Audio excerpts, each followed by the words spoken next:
Now let's talk on the integration of y is equals to ax raised to power n. We recall while we're differentiating this format, we have na x raised to power n minus 1.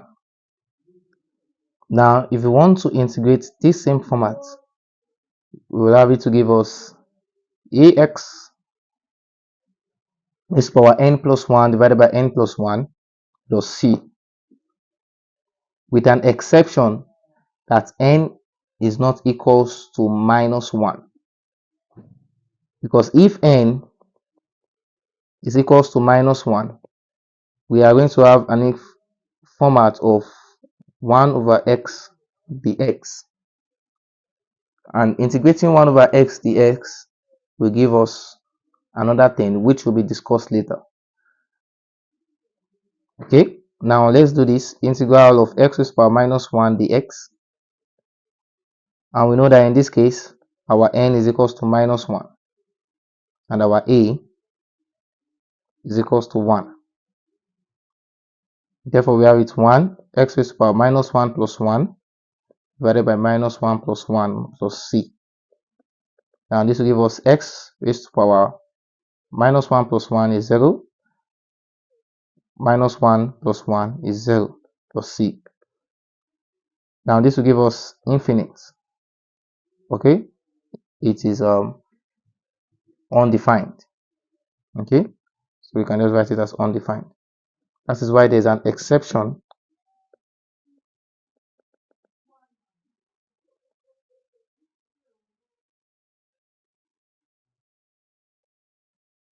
that's why there's an exception of n not equals to minus 1.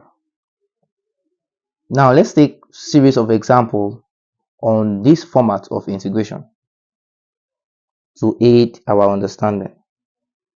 Let's begin with question 1. Integral of 3x raised to power 4 dx. Now let's remind ourselves of this format, that integral of ax raised to power n dx is equal to ax raised to power n plus 1 divided by n plus 1 plus c. Now in this case, a is equals to 3 and n is equals to 4. Therefore, following the format, the principle, then our a is 3 multiplied by x, and the n, which is 4 plus 1 divided by 4 plus 1 plus c. Now this will give us 3 x raised to power 5 over 5 plus c. Very simple. Another example. Let's take 2 divided by x squared dx. Now applying the law of indices, this can be written as 2x raised to power minus 2 dx. They record. They shout. Now applying this is our a and this is our n. Therefore, let's apply the formula. A is 2 and n is minus 2 plus 1 minus 2 plus 1 plus c. Solving further, we have 2x raised to power minus 1 divided by minus 1 plus c. And this is the same thing as writing minus 2 over x plus c. Let's try another example. Integral of root x dx. Integral of root x can be written as x raised to power half dx.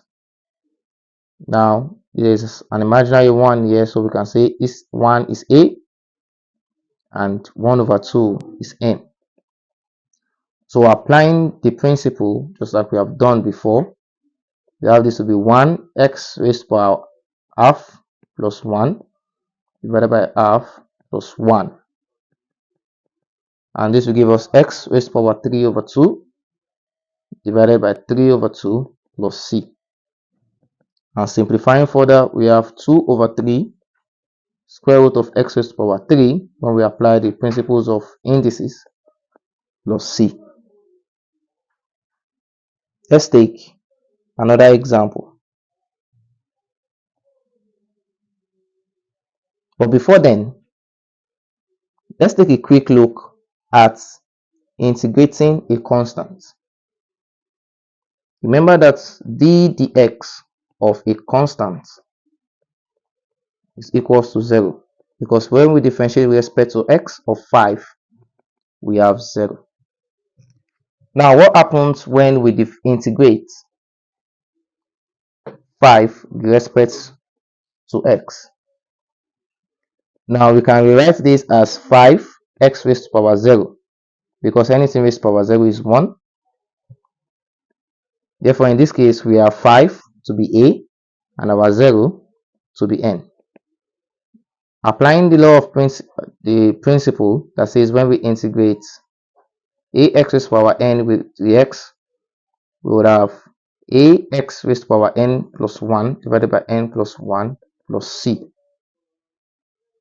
Therefore, our a is 5, our n is 0 plus c, and this will give us 5x plus c. Therefore, we can come to a conclusion that the integral of a constant k, integral of constant k, is kx plus c. Let's try again. We have x 8 dx, and therefore integral of 8 dx will give us 8x plus c. Now, when a sum of several terms is integrated, the result is the sum of the integrals of the separate terms, just like we've been doing in differentiation. Let's take, for example, now we are in number 4. Given that y is equal to 2x squared plus 3x minus 5. Now, when we want to differentiate this, we differentiate each term. Likewise, when we want to integrate this, we'll integrate each term. Therefore, integrating this, we have integral of y dx, and that will give us integral of 2x squared plus 3x minus 5 dx. Now, let's integrate each term with respect to x, just like opening the brackets. Now, when we integrate 2x squared, we remember the principle that whenever we integrate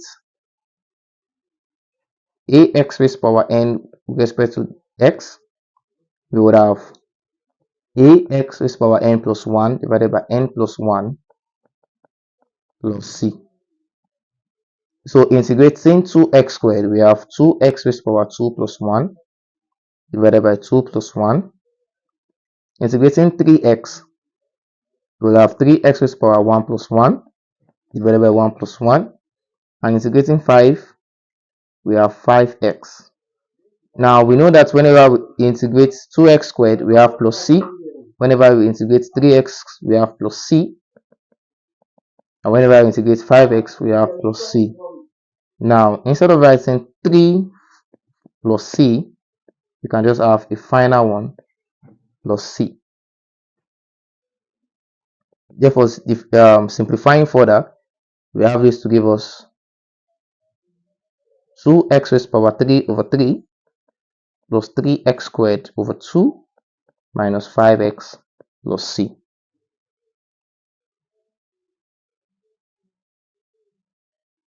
Let's take another example, the final for this video. Given integral of 2x raised to power 3 minus 3x divided by 4x dx. Now, we can simplify this into the standard form that we are aware of using the law of indices. So let's split the denominator accordingly, and thereafter we know that this will give us integral of 1 over 2 x raised to power 2 minus 3 over 4 dx. Now the next thing to do is to integrate each term. That's integral of 1 over 2 x squared minus integral of 3 over 4 dx. Now this will give us 1 over 2 x raised to power n.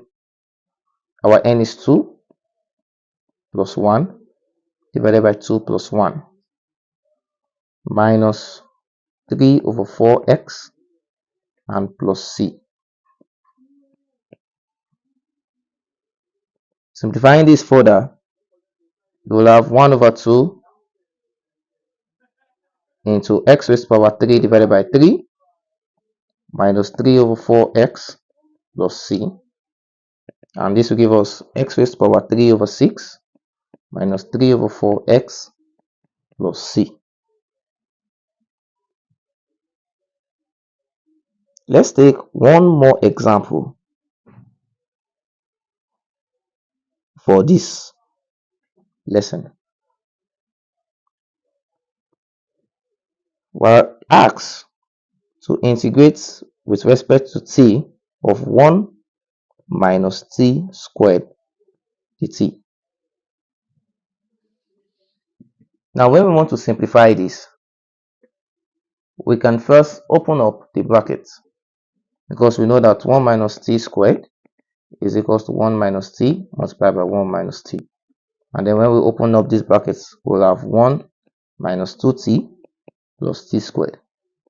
Therefore, we're saying that this is the same as writing 1 minus 2t plus t squared dt. Applying the laws of, open the brackets first to simplify, to integrate each term. So this will give us integral of 1 dt minus integral of 2 dt plus integral of t squared dt. Now applying the principles of integrating y is equals to ax raised to power n, which says that integrating ax raised to power n with respect to dx, we will have ax raised to power n plus 1 divided by n plus 1 plus c. Now we are no longer using x, but we are now using t. So instead of differentiating with respect to x, we are differentiating with respect to t. Therefore, this will give us x rather t minus 2 t squared over 2 plus t raised to power 3 over 3. And remember our arbitrary constant, which is plus c. Now in conclusion, we have t minus t squared plus t cubed over 3 plus c. And now we have been able to see how to integrate the format of y is equals to ax raised to power n.